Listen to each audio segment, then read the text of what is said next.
Mhm. Magandang araw po muli sa inyo lahat mga kababayan na welcome back. Magandang araw po, magandang hapon, magandang gabi, magandang umaga sa lahat ng OFW na nasa ibang panig ng mundo. Magandang araw po at welcome. Okay, kahapon tayo po nagsubaybay doon sa Blue Ribbon Committee hearing ng Senado. Okay, kasi nga 'di ba last hearing ng Senado ay may mga individual na inibitahan pero hindi nakarating. Ay kahapon dumating na. Okay? Umatin na itong si DPWH Undersecretary na si Roberto Bernardo. Kasi 'di ba yung mga nagdaang hearing para siya yung siya yung missing link. Para siya yung missing link. Ay sinasabi na di umano ay may koneksyon dito sa mga controversial na mga DPWH employee, mga engineers, DA, ay mga sina Alcantara, sina Hernandez at iba pa. Okay? Na sinasabing may ginawang kababalaghan di umano sa mga flood control doon sa Bulacan. Ay kahapon dumating na po itong si Bernardo at kahapon sa kanyang testimony, sa kanyang sinumpaan sa laysay, siya po ay may mga nabanggit na bagong pangalan na mga politiko o kaya merong hindi politiko kahapon sa kanyang testimony nabanggit niya itong si Senador Chis na di mano nakatanggap ng 150 million ba? Then itong si Binay, Nancy Binay, nabanggit din maging itong sinasabing DepEd Undersecretary na nagangalang Olaivar, na itong taong ito ay sinasabi rin na dati palang staff ni Senador Angara. Okay? Ngayon, nasa DepEd na. Ibig sabihin parang binitbit ni Angara. Mula nung siya senador, staff niya ngayon, nung siya po na-appoint bilang DepEd Secretary, na-appoint din bilang Undersecretary itong si Mr. Olaivar.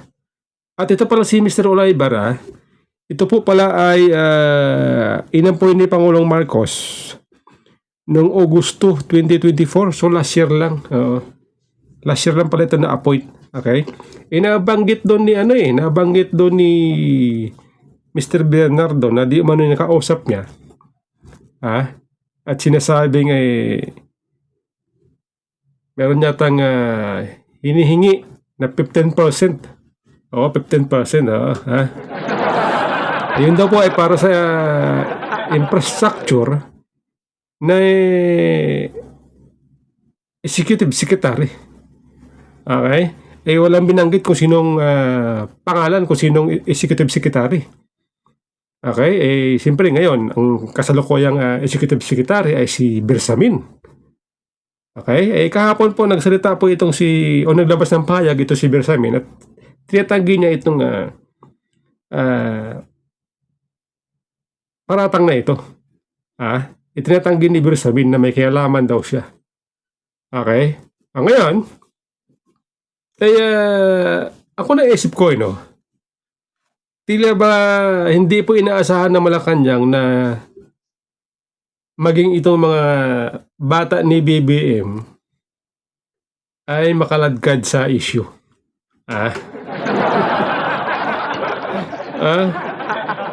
Sa akin palagay, maging itong mga senador na kaalyado ni Pangulong Marcos, malamang nagulat din. Hindi lang nagpapahalata. Sabi ko, yung hearing kahapon, malaking big bang.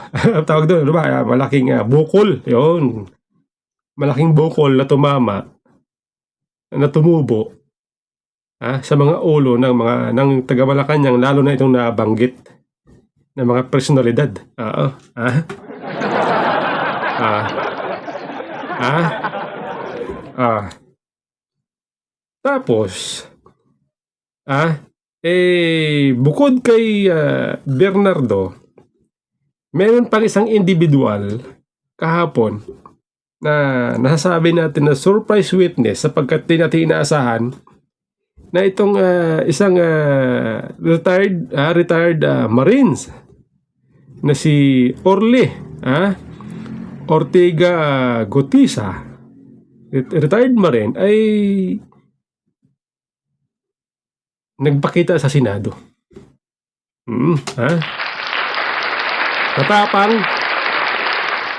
Matapang na nagpakita sa Senado at magsabi ng ayon sa kanya ay kanyang nalalaman patungkol kay Saldico at dating speaker Congressman Martin Romualdez.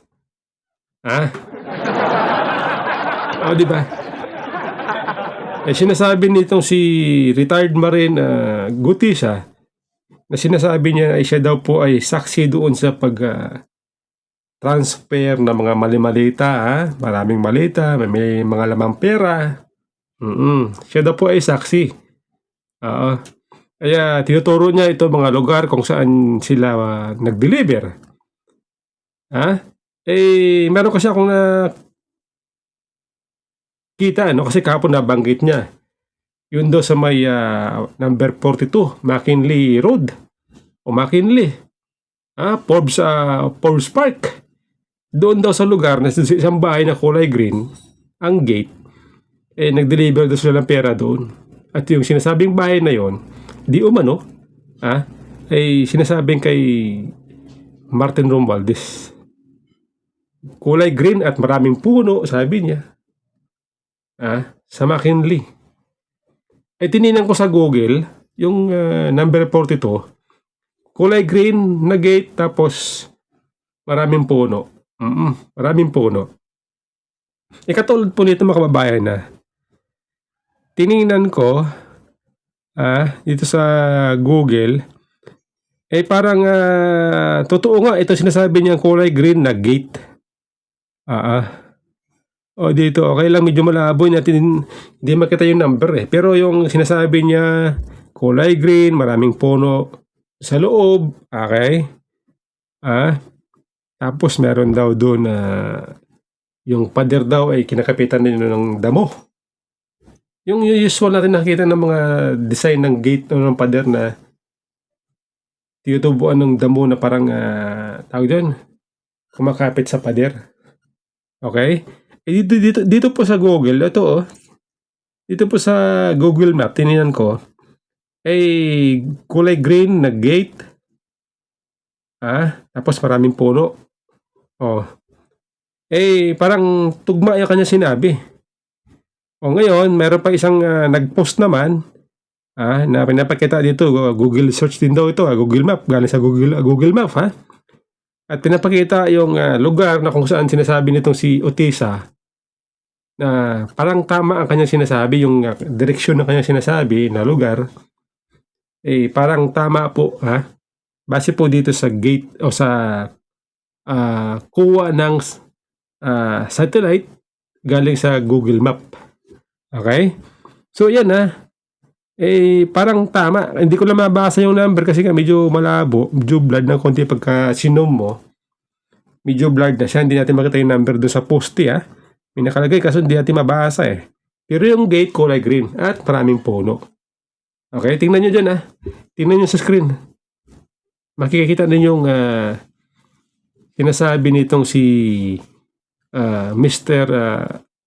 Orly Ortiza, Gutisa, no? Retired Marine. Yung pinag-deliveran nila di umano ng pera. Mula doon sa bahay ni Saldico. Pwede mo bang i-describe para lang malaman namin? Kasi talaga namang nagpupunta ka ron. Kahit papano, i-describe mo yung tatlong lugar. Paano? Based on my experience during that time, Your Honor, ang napagdeliveran ko is yung 42 dito sa may 42 Forbes. Ang gate niya kulay green. Din yung bakod nung yung bakod niya is parang kinakapitan na ng mga damo na kumakapit sa semento.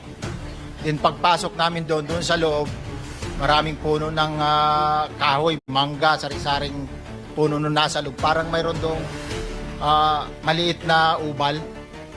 Doon kami nag-i-stay pa during time na ibinababa na namin yung mga luggages na yon. Then, Walang sumasalubong sa inyo kahit sino.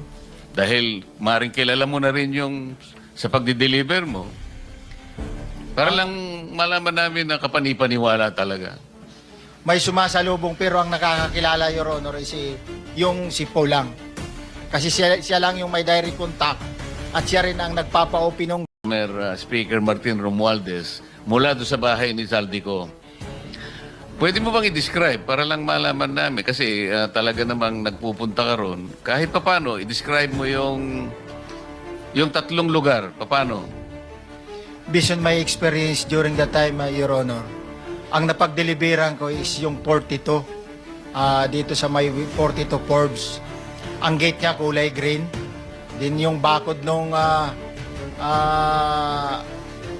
yung bakod niya is parang kinakapitan na ng mga damo na kumakapit sa semento. Din pagpasok namin doon sa loob, maraming puno ng kahoy, mangga, sari-saring puno nung nasa loob. Parang mayroon doong maliit na ubal. Doon kami nag-i-stay pa during time na ibinababa na namin yung mga luggages na yon. Then, Walang sumasalubong sa inyo kahit sino. Dahil maring kilala mo na rin yung sa pagdi-deliver mo. Para lang malaman namin na kapanipaniwala talaga. may sumasalubong pero ang nakakakilala, Your Honor, is yung si Paul lang.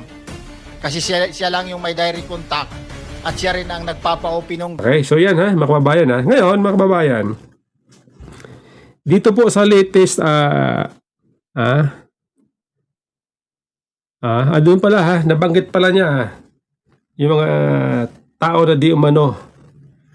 Kasi siya daw kasi dating security aid ni Zaldico. Security aid ni Zaldico, ha? At sila daw po ay nag-i-escort kapag mayroon dinideliver na tawag nila basura eh. Basura. Ngayon sa Facebook, sa social media, viral ang basura. Basura. Malita, may laman na bilyon-bilyong basura. Milyon-milyon basura pala. Viral ngayon sa social media, mga kababayan. Siya daw po ay hinire ni Zaldico bilang security aid. Sabi niya siya daw po ay saksi sa mga mali-malitang pera na dinadala sa bahay ni Zaldico sa iba't ibang lugar. At maging kay Romualdez. Sabi niya. Ngayon, mga kababayan ngayong araw naglabas po ng statement itong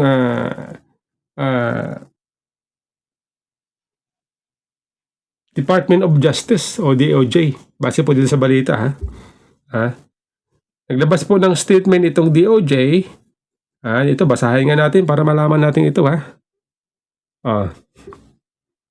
Sabi dito, the Department of Justice, DOJ, today confirmed that on the strength of some PDAPIT executive before the DOJ and the NBI, the National Bureau of Investigation, has recommended the prosecution of the following individuals for case build-up with the National Prosecution Service o NPS. Okay? Sino-sino ba ito mga nirekomendang sasampahan ng kaso? Okay? Ito nakalagay dito. Una-una. Number 1 sa listahan na nirekomendang sasampahan ng kaso. Congressman Saldico, okay, Senator Francis Joseph Chis Escudero, Senator Emmanuel Joel Jose Villanueva, Senator Jose Jinggoy Estrada Pimentel Ejercito Jr. Ulitin ka natin, nakakalito. Senator Jose Jinggoy Estrada Pimentel Ejercito Jr. alias ano ba ito? Alias Bong Ramos. Bing Ramos. Alias Bing Ramos. Elias Mina. Undersecretary Mitch Lim Kahayon Oy. Mr. Maynard S. Ngo. Former Senator Ramon Bautista Bong Revilla Jr. Kasama Miss Carlin Y. Villa. Undersecretary Roberto Bernardo, Engineer Henry C. Alcantara, kala ko Henry C. Mayari ng SM, may karugtong may karugtong kala ko Henry C. Naloko na ito ulitin nga natin,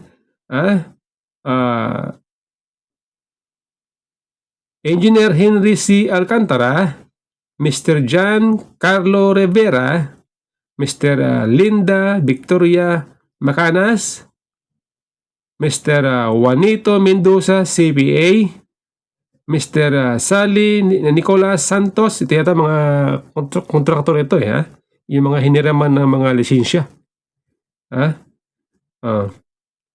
Jose Mahusay, alias Andre Balatbat, Engineer Bryce Erickson D. Hernandez, Engineer GPD Mendoza, Engineer RJ Day Dumasig. Yan po nakalista dito bakit wala si Bakit wala si Martin Romualdez sa listahan? O baka sa susunod pa? Di natin alam nabanggit kahapon Di ba dapat kasama na rito sa nirekomendahan na kasuhan? Ano nangyari Bakit hindi kasama? Bakit hindi kasama?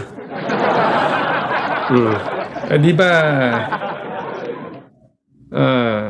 sabi ng Malacanang, walang sasantuhin maging sino ka man. Lahat ng involved sa isyong ito pananagutin. Yan po sabi, di ba?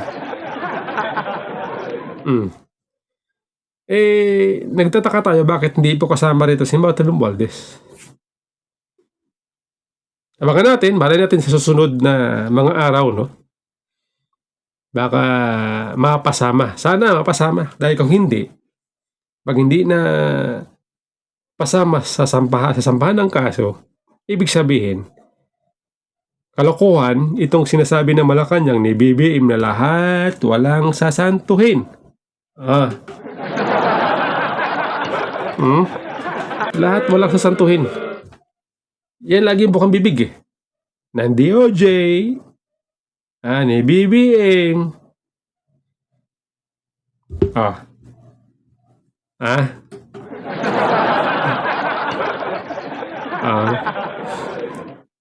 Wala except kay Saldico na masasabi natin na pangatlo sa isa sa malaking isda. Martin Romualdez wala. Ano ibig sabihin yan? Okay? Ngayon, mga kababayan kaya tayo po yung nagulat kahapon dito sa paglabas nitong si retired Marine Sergeant Orly Gutisa. Kasi di ba nung mga unang hearing o ng Senado, ay minsan lang nabanggit itong pangalan na Romualdez. Pero kahapon ay nagulantang ang sambayanan na malaking isda ang napasama doon sa nabanggit nitong si retired Marine Orly Gutesa. Ngayon, mga kababayan ngayon, naglabasan po ang samot-saring pahayag mula doon sa mga tao, sa mga individual na banggit ang pangalan, partikular ito si Martin Romualdez, na kanya daw panagutin. Binabanata niya itong si Senador Marcoleta na siya na di umano ay pasimuno o architect kumbaga dito sa pagkaladkad ng kanyang pangalan. May pakana daw si Senador Marcoleta. Okay? Tapos ngayon, palagay ko dahil ngayon ang daming lumalabas na mga issue patungkol dito kay Sergeant Ortiza. Una doon sa kanyang apidapit, sinasabi na yung abogado daw na pumirma doon sa notaryo ay piki. Pwede ba yun? Piki daw? May nabasa ako. Sinasabi, tinatanggi daw ng abogado na di man nakapirma doon sa notaryo. Hindi daw siya yun. Hindi daw siya yun. Okay? Di ba, ito ako, maraming beses na rin ako nakapagpa-notaryo sa mga notary public. Okay, di ba, pag halimbawa, meron kang ipapagawa sa kanila, sasabihin mo kung ano yung pakay mo, anong ipapagawa mo, tapos, gagawin nila yon. Pagkatapos na gawa, lagyan nila ng seal, pipirmahan nila. Di ba? Meron din naman, pagka meron ka na naka-ready na dokumento, bigay mo sa kanila, kasama ID mo, para katunayan na ikaw yon. Ikaw yung tao na totoong nagpapagawa doon sa kanila. Okay? Ngayon, pupunta ka doon sa notary public na yon, hindi mo naman kilala yung mga tao doon kung sino ba yung abogado doon. Yung pipirma doon, gagawa doon, pipirma doon, siya ba yun? Abogado ba yun? Siya ba yung abogado? Hindi mo naman kilala O diba ganon? Hindi mo kilala kung sino yung abogado na yon. Hindi mo rin alam kung siya ay abogado, yung pipirma doon, siya ay tunay na abogado. O diba? Naisip ko lang, nasabi ko lang sapagkat ganun pala, kung ganun pala, kasi sabi ni Ortiga, pinanotaryo niya yung kanyang dokumento, pidabit. Ngayon, ako naisip ko, pwede palang ganun na mangyayari na pupunta ka sa isang public o notary public, magpapanotaryo ka, pwede palang mapiki yung pirma. Ibig sabihin, yung tao na pipirma doon sa dokumento mo, pwede palang ibang tao, pwede palang ibang tao. Nakakatakot. Di ba? Naisip ko tuloy, pati ba naman sa notaryo, scam pa? Kung totoo na itong sinasabi na itong signatures ng abogado na nagnotaryo sa pidapit ni Sergeant Gutesa ay fake, ibig sabihin, ito mga naglalagay ng mga notary public, ibig sabihin, pwede palang scam yan. Diba? Kaya po mahalaga na itong isyong ito, sinasabing abogado. na tumatanggi na hindi daw niya pirma yon. Mahalaga na maipatawag sa Senado para malaman natin, matanong, maimbestigahan kung bakit. Okay? So yan po. Ngayon, sa social media, mga kababayan, binabanatan po itong si Sergeant Gutisa, sinasabi, fake witness, tanim witness, gawa-gawang testimony. Meron pang sinasabi, sinungaling. Kung sa bagay, ay expected na natin yun sa mga tinatamaan ng mga kritiko. Natural, siyempre, may mga kanya-kanyang komento. Siyempre sila ang tinatamaan eh. Pero, kapag pabor naman sa kanila, kahit halatang minaniobra, tudupori sila. Kita nyo nga naman, ang tao. Ang tao nga naman,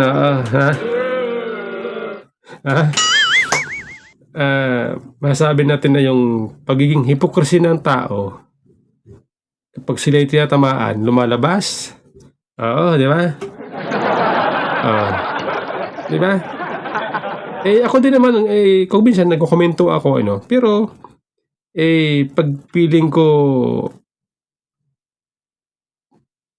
labag sa aking paniniwala, hindi na ako magko-komento. Mananahimik na ako. Para, hindi ako magbukhang hipokrito. Di ba? Ganun yun eh. Mananahimik na lang ako. Kung sa palagay ko mali sa aking paningin. Okay? Manahimik ka na lang. Kaysa magkomento ka na feeling mo mali pero totoo naman ang sinasabi, makatwiran, credible kumbaga, sinasabi ng tao pero para sa'yo ay fake, tanim witness. Diba? Okay? Iba-iba eh. Pero, sa aking palagay, itong Marines na ito, itong Sergeant Gutisa na ito ay matapang. Buo ang loob, alam niya na ang kanyang babanggain ay malaking tao. Powerful. Mayaman. Di ba? Maraming pera. Kayang bumili ng eroplano, helicopter, yate, o mga bahay, kung ano-ano. Sa akin palagay, kaya din bumili yan ng prinsipyo ng ibang tao. Di ba? Alam mo naman pag pera kasi maraming nagagawa yan. Maraming nagagawa. Pag pera ang pag-uusapan. Kaya bumili ng prinsipyo, kaya bumili ng pagkatao. Ganun pag ikaw mahirap, kawawa ka. Pero, kung buo ang loob mo, tama ang pinaglalaban mo, powerful man na tao ang mababangga mo, makikita sa'yo na tama ang pinaglalaban mo. Katulad nito kahapon nito si Sergeant Gutisa. Kinukutya nga siya. Pati yung kanyang pagbabasa, binabanatan sa social media. Mali-mali daw. Sinasabi pa na kinukoaching daw ni Marcoleta itong witness na ito. Pero para naman sa akin, base sa akin pag-observe, bagamat totoo nga na nagkamali, may narong nalaktawan. Kumbaga, nalito itong si Sergeant Gutisa sa kanyang binasa, sa kanyang affidavit. Totoo naman na nalito. Kumbaga, meron siyang nilaktawan, hindi niya nabasa. Merong bahagi ng kanyang affidavit na hindi niya nabasa, nalaktawan niya. Niremind siya doon ni Marcoleta. Pero para doon sa mga kritiko, ay tinuturuan daw, fake witness daw. Ha? Fake witness daw. Pero, doon kahapon sa aking pag-oobserba, siya po ay tinatanong pa ulit-ulit, mga follow-up question ni Erwin Tulfo, ni Lacson, ni Ontiveros. Ang sagot ni Gutisa ay consistence. Kasi malalaman mo yan pagka hindi totoo itong mga pinagsasabi ng witness. Uulit-ulitin mo ang tanong. Lalo pagka siya ay medyo tinakot mo. Tinaasan mo ng boses. Nilakihan mo ng mata. Pag nataranta na, nawawala na sa nawawala na sa tamang direksyon, lalo na pagka ang kanyang sinumpaan sa laysay hindi totoo, doon mo mabubuking. Kapag ang isang witness ay isang tao ay nagsisinungaling, iba-iba sinasabi. Kahapon, mapapansin nyo mga kababayan na kahit panoorin nyo, dire-diretso ang kanyang sagot mula sa simula. Kahit ulit-ulitin mo, ikot-ikotin mo yung tanong, iisa lang ang kanyang sinasagot. Kung halimbawa, yung sinasabi niya yung may nakalagay daw na tag, yung post 8, meron nakalagay na number 48, ibig sabihin yung amount, nakalagay sa malita. Kahit ulit-ulitin yon, isang number lang sinasabi niya, number 48 ang laman o nakalagay doon sa malita. Okay. Then, tinanong din siya patungkol sa mga lugar na pinuntahan niya. Ganun din. Hindi pa iba-iba ang kanyang sagot. Doon mo malalaman Ako ang isang tao pagka nagsasabi ng totoo, takot-takotin mo man, ulit-ulitin mo man ang tanong, babalik ta rin mo yung tanong, iisa lang kanyang sagot. Consistent yan. Hindi mababago. Yun yung kahapon Yun yung kahapon mga kababayan Base sa akin observation, para sa iba kasi, fake daw, lalo nung lumabas yung controversial sa signature ng abogado, lalo, fake witness daw, tanim witness, galing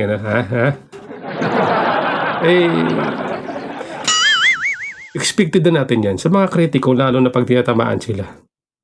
Di ba? Ganon yun Kaya, abangan natin kung bakit hindi napasama ang pangalan ni Martin Romualdez sa nirekomendang sampahan ng kaso ng DOJ. Kasi nga pala, sabi dito mayroon pong lumabas na okay. Meron ditong nabasa ako na sinasabi ito ni Lacson, hindi ko alam kung totoo ito. Kung talaga bang si Lacson na may sabi nito na under ano daw ito si Sergeant Gutisa, background check. Iba-background check pa daw ito. Ang bera. Iba-background check daw kasi nga kahapon kasi doon sa unang pananalita nito si Senador Marcolita, sinasabi niya na ito daw ang taong ito ay ang sa kanya, turn over sa kanya ay si dating Congressman Mike Defensor. Mike Defensor. At nakipag-ugnayan daw itong si Mike Defensor kay Marcolita na meron daw merong tao na magsasalita patungkol sa isyong ito. Na meron daw kinalaman sa isyong ito. So yun. Surprise nga, hindi natin inasahan, pati yung mga malamang yung mga senador na surprise sila. Kasi hindi inaasahan Tapos yung mga Yung mga binanggit, ay masasabi natin na hindi lang pating, talagang buhaya. Buhaya.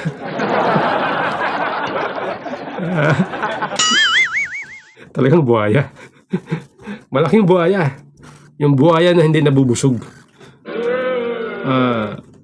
Ganun.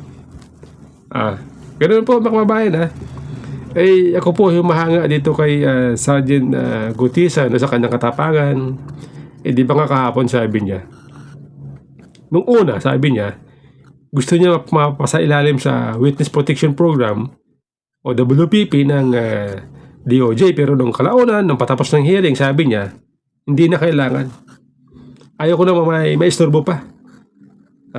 Kaya lalo po tayo humanga sa kanyang katapangan. Siyempre, marin eh, di ba? Wow!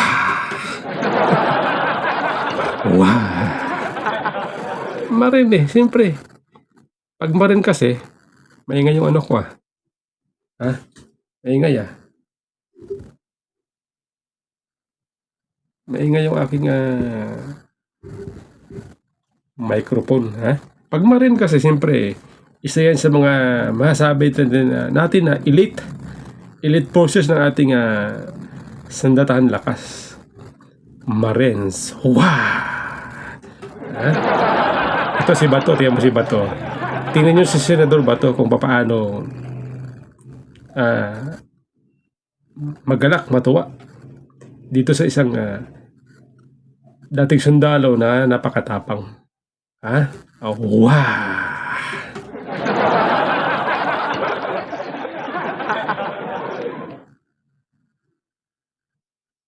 Master Sergeant Orly Gutesa. Matanong ko lang si Orly, may baril ka ba?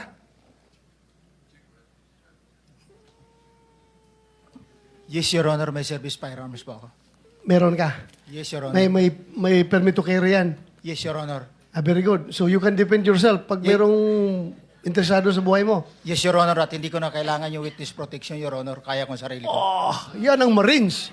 Yan ang Marines. Paano yung meron kami ritong motion sana na koberan ka ng protective custody ng Senate. Baka makatulong sa'yo. Okay lang ba o ayaw mo rin yun? Ayaw ko rin, Your Honor, at ayaw ko nang maka-istorbo pa ng iba, Your Honor. Marines! Talagang Marines! Talagang kaya mong proteksyonan ang sarili mo. Yes, Your Honor. At may mga tropa naman ako na kayang dumipisa sa akin, Your Honor. Alam mo, Mr. Chair,